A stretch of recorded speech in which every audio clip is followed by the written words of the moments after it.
നമസ്കാരം, ബിഗ് ന്യൂസിലേക്ക് സ്വാഗതം. സർക്കാരിനെതിരെ രൂക്ഷ വിമർശനവുമായി ഹൈക്കോടതി. സംസ്ഥാന ദുരന്ത നിവാരണ അതോറിറ്റിയുടെ ഓഡിറ്റിംഗിലാണ് കോടതി അതൃപ്തി അറിയിച്ചത്. അതോറിറ്റിയുടെ കണക്കുകൾ ശരിയല്ലെന്നും ആരെയാണ് വിഡ്ഢിയാക്കാൻ നോക്കുന്നതെന്നും കോടതി ചോദിച്ചു. കേന്ദ്രത്തിനോട് സഹായം തേടുമ്പോൾ കൃത്യമായ കണക്കുകൾ കാണിച്ചേ മതിയാകൂ. ചൂരൽമല ദുരന്തത്തിൽ സ്വമേധയാ കേസെടുത്ത് പരിഗണിക്കുന്നതിനിടെയാണ് ഹൈക്കോടതി ഡിവിഷണൽ ബെഞ്ചിന്റെ ഈ പ്രതികരണം. നവീൻ ബാബുവിന്റേത് തൂങ്ങിവരണമെന്ന പോസ്റ്റ്മോർട്ടം റിപ്പോർട്ട്. ശരീരത്തിൽ മുറിവുകൾ ഒന്നുമില്ല. ബലപ്രയോഗം നടന്നതിന്റെ ലക്ഷണങ്ങളും കണ്ടിട്ടില്ലെന്ന് റിപ്പോർട്ട്. അതുകൊണ്ട് തന്നെ കൊലപ്പെടുത്തിയതാണെന്ന് സംശയിക്കാൻ കാരണങ്ങളില്ലെന്നും പ്രത്യേക അന്വേഷണ സംഘം ഹൈക്കോടതിക്ക് നൽകിയ സത്യവാങ്മൂലത്തിൽ പറഞ്ഞു. ഹേമ കമ്മിറ്റി റിപ്പോർട്ടിലെ ഒഴിവാക്കിയ ഭാഗം പുറത്തുവിടുന്ന കാര്യത്തിൽ വിവരാവകാശ കമ്മീഷൻ ഉത്തരവ് ഇന്നുണ്ടാകില്ല. റിപ്പോർട്ടിൽ ഒഴിവാക്കിയ ഭാഗം പുറത്തുവിടുന്നതിനെതിരെ വീണ്ടും പരാതി ലഭിച്ച സാഹചര്യത്തിലാണ് ഈ തീരുമാനം.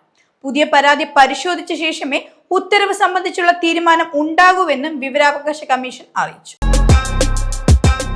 തൊഴിലാളി സമരങ്ങളുടെ എണ്ണത്തിൽ കേരളം മൂന്നാമത്. കഴിഞ്ഞ 10 വർഷത്തിനിടയിൽ രാജ്യത്ത് നടന്ന തൊഴിലാളി സമരങ്ങളുടെ എണ്ണത്തിലാണ് കേരളം മൂന്നാമത് എത്തിയിരിക്കുന്നത്.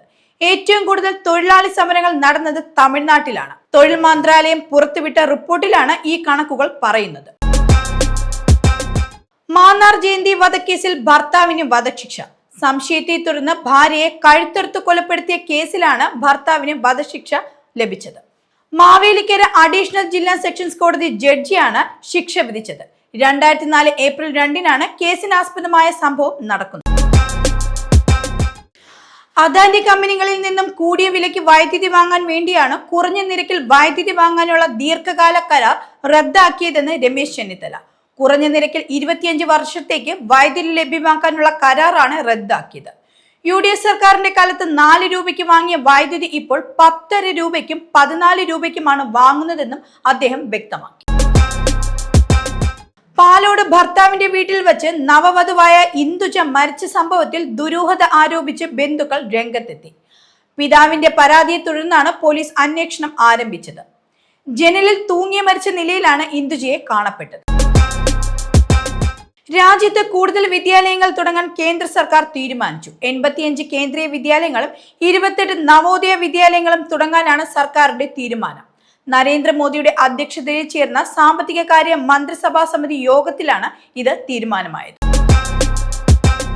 ഇന്ത്യയിലെ ആദ്യത്തെ ഹൈപ്പർലൂപ്പ് പരീക്ഷണ ട്രാക്ക് റെയിൽവേയുടെയും IIT മദ്രാസിന്റെയും സഹായത്തോടെ തയ്യാറായി. തമിഴ്നാട് ചെങ്കൽപ്പേട്ട് ജില്ലയിലുള്ള മദ്രാസ് IITയുടെ തയ്യൂർ ക്യാമ്പസിലാണ് ഹൈപ്പർലൂപ്പ് പരീക്ഷണ ട്രാക്ക് നിർമ്മിച്ചിരിക്കുന്നത്. 410 മീറ്റർ ദൂരമുള്ള ട്രാക്കാണ് നിർമ്മിച്ചിരിക്കുന്നത്. ഭാവി തലമുറയെ യാത്രാ വിപ്ലവത്തിലേക്ക് നയിക്കുന്നതാണ് ഹൈപ്പർലൂപ്പ് ട്രാക്ക്. സിറിയയിലേക്കുള്ള എല്ലാ യാത്രകളും ഒഴിവാക്കാനും എത്രയും വേഗം നാട്ടിലേക്ക് മടങ്ങാനും പൗരന്മാർക്ക് മുന്നറിയിപ്പ് നൽകി ഇന്ത്യ. നിലവിൽ സിറിയയിലേക്കുള്ള ഇന്ത്യക്കാരോട് എംബസിയുമായി ബന്ധപ്പെടാൻ നിർദ്ദേശിച്ചിട്ടുണ്ട്. കേന്ദ്ര വിദേശകാര്യ മന്ത്രാലയമാണ് മുന്നറിയിപ്പ് പുറത്തിറക്കിയിരിക്കുന്നത്.